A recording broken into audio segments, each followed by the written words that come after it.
Fala, Fenômeno Azul, tudo bom? Vamos lá, galera. Domingo, né? Daqui a pouco a seleção brasileira joga. Meus amigos, já é valendo aí uma vaga nas oitavas de finais da Copa do Mundo. Vamos falar um pouquinho desse jogo lá no final, né? Mas antes, vamos falar do Clube do Remo.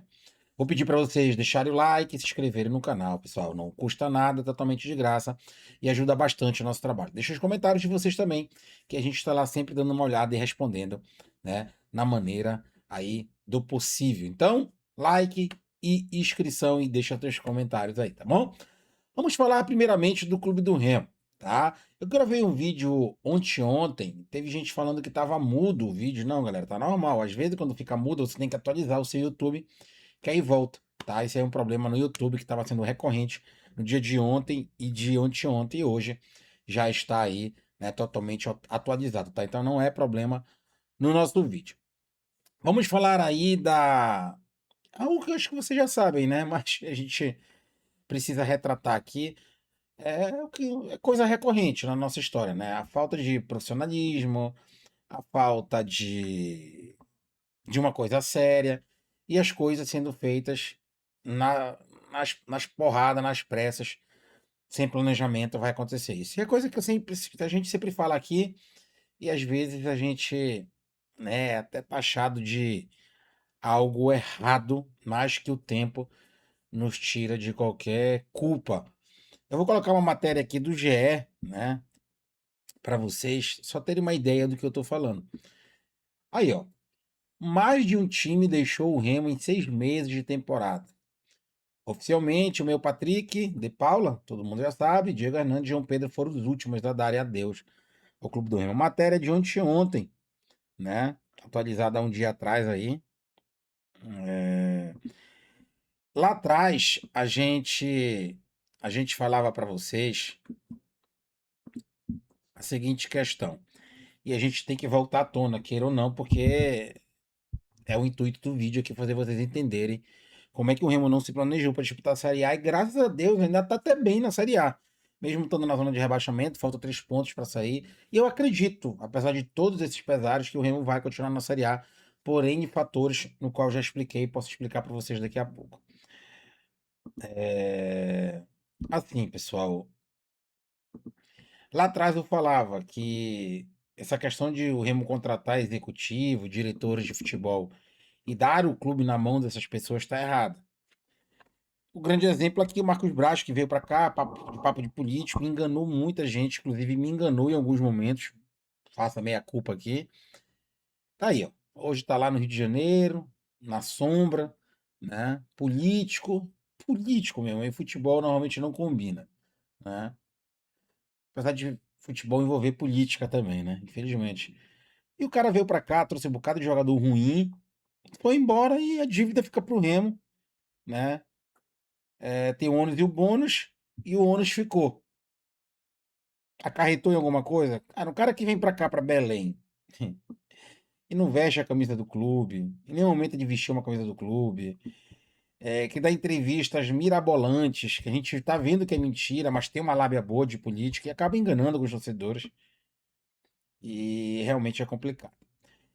Em uma temporada com calendário cheio, contando com a disputa de 5 competições, o Remo apostou em um elenco inchado, que chegou a ter mais de 40 jogadores ao final. O problema não é ter os 40 jogadores apenas, né? É tu contratar errado. Essa que é a cagada do primeiro ciclo de contratações da temporada, no fim do mês de março.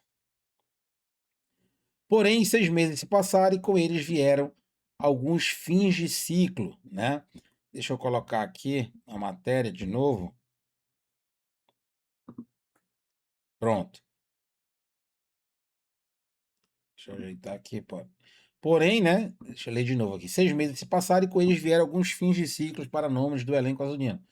No início dessa semana, na última terça-feira, dia 30 de junho, o clube anunciou a saída do Patrick de Paula, que chegou neste ano, e dos atacantes Diego Hernandes e João Pedro, peças importantes no acesso do brasileiro da Série B para a Série A.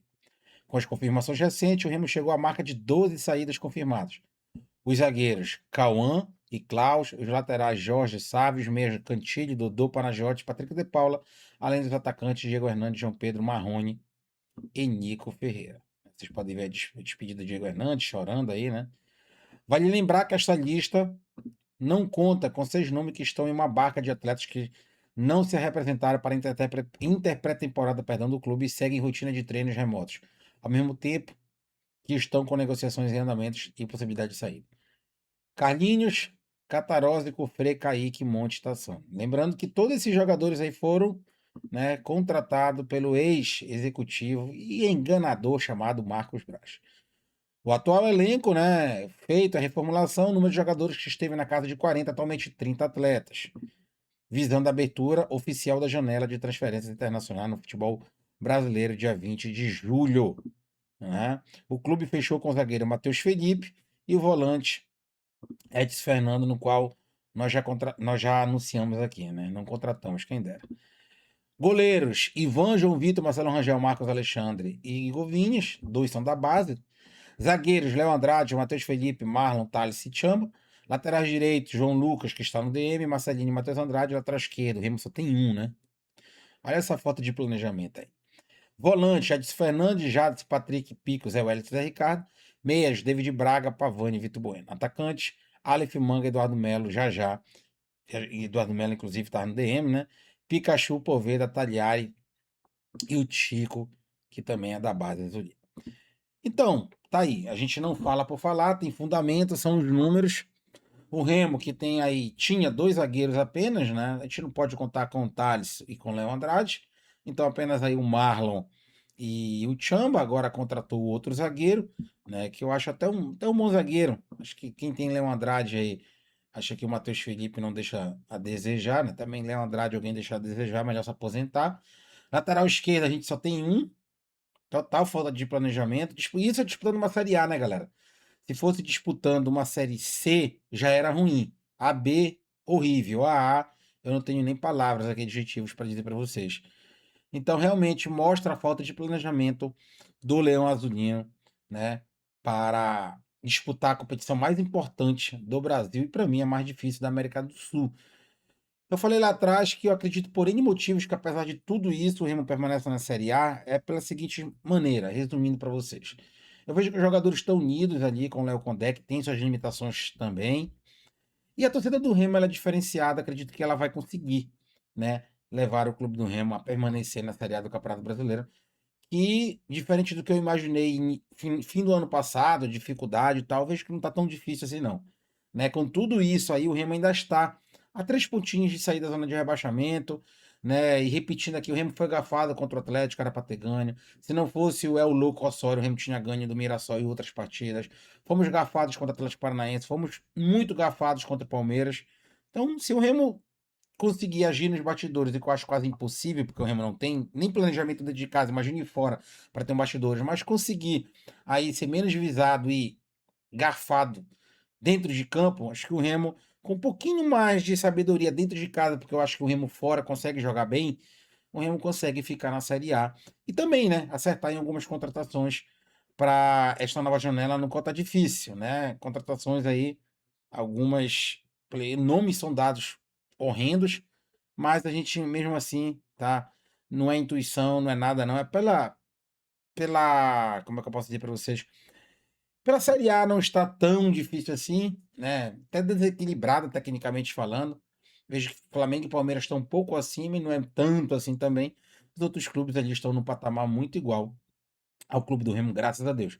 Lógico que essa janela ela pode mudar alguma coisa e piorar a situação do Remo. Assim também como pode melhorar. A gente vê times como Santos, Corinthians, Botafogo, Transferban, São Paulo, e não vão poder fazer nada. O Santos, por exemplo, vai jogar a Copa do Brasil com o Remo e não vai poder contratar. E vai ser esse time do Santos aí que, modéstia à parte, não tem nada demais. Assim também como o Remo não tem nada demais. Então dá pra gente passar. E o Santos disputa o Campeonato Brasileiro da Série A. Então a gente pode ver que realmente esse equilíbrio deve permanecer, né? Um equilíbrio de meia tabela para baixo deve permanecer no restante da temporada, mesmo com a janela aberta. Os clubes aí estão endividados e o Remo não tem dívidas, mas não tem planejamento, então se equipara. Então acredito que vai ficar naquele mesmo modo, naquela mesma maneira, tá bom? A seleção joga daqui a pouco, né? Copa do Mundo um jogo dificílimo para a seleção brasileira.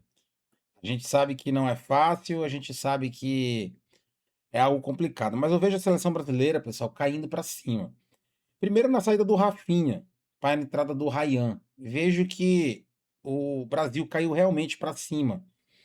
Uma outra questão que eu falo para vocês aqui, eu não tenho medo de errar, é que a saída do Lucas Paquetá para a entrada ali do Danilo Santos, jogador do Palmeiras, vai fazer o Brasil cair para cima contra a Noruega. O que é a Noruega? Até uma seleção difícil, uma seleção imbatível, não. Vejo o Brasil, inclusive, como favorito. A gente sabe que a Noruega tem um Haaland, né? Que é um ótimo atacante, prateleira top 3 artilheiros atacantes do mundo, tá? Do mundo. Nem o Brasil tem um atacante como ele, mas não vou dizer que a Noruega se resume em isso, não é?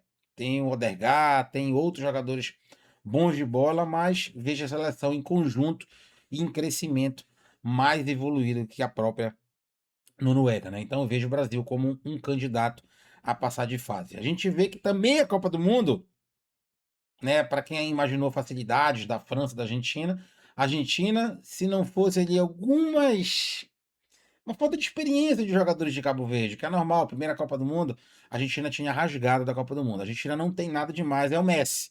O Messi realmente é um extraterrestre. Eu vejo que depois do Pelé, o Messi é o segundo melhor jogador de todos os tempos, tá? É minha opinião. Pelé em primeiro lugar, Messi ali em segundo. Então, pô, o segundo melhor jogador de todos os tempos, mesmo num dia tão bom, ele vai resolver. E é o que ele fez de novo, né? Não tava no desesperado, mesmo assim, ele é acima dos outros. E fez isso, né? Copa passada para a Argentina ser campeão do mundo. Se não fosse o Messi, coitado da Argentina. França, com craques como o Dembélé, né? Como o Lise, como o Mbappé.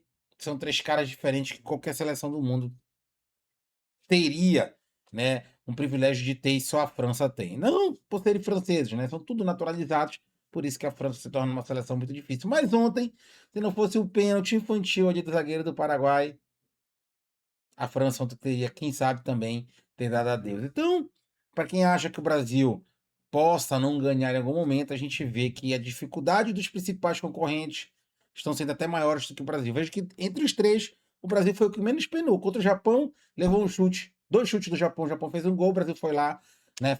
Foi letal, virou a partida. E, diferente de Argentina, que teve dificuldades gigantes contra Cabo Verde, e ontem a França contra o Paraguai, o Brasil teve menos dificuldade. Hoje, será que o Brasil vai passar tanto sufoco como passou a Argentina, como passou a França? E a gente tem que dizer que a Alemanha já deu adeus, né? Uma das favoritas da Copa do Mundo. O tempo vai dizer, a partir das 17 horas, o Brasil passando de fase, vejo que é um dos grandes concorrentes a ganhar o título mundial. Espanha também jogando futebol, né? Pouco vistoso. Mas o Brasil tá aí, né? Concorrendo. O único que pode ser ex é o Brasil. O resto, nenhum pode. Então, a camisa ainda pesa, né? A gente pode ver e analisar durante a Copa do Mundo. A gente imaginou que a seleção vinha como era aquela seleção das eliminatórias, feia de se ver, horrível, mas o Ancelotti ali com a experiência dele, né, com o grupo, consegue unir ali o vestiário, passando aqui para o nosso lado, muito como o Tio Gugu fez ano passado na Série B. O Brasil está em plena evolução. Só que a Copa do Mundo ela não pode errar. O Brasil pode estar evoluindo hoje, se perder, está fora. Essa evolução não vai valer de nada. A gente espera que a seleção chegue o mais longe possível e possa dar alegria para o torcedor. E o Remo abre os olhos, porque a janela vai abrir mais cedo, né? Aí, e o Remo precisa contratar, senão vai ficar patinando até o final da competição. Valeu, galera. Um abraço. Deixa o like pra gente, se inscreva no canal. Quem não conseguiu ver o vídeo de ontem, aqui em cima, ó. Neste exato momento. Valeu, galera. Fui.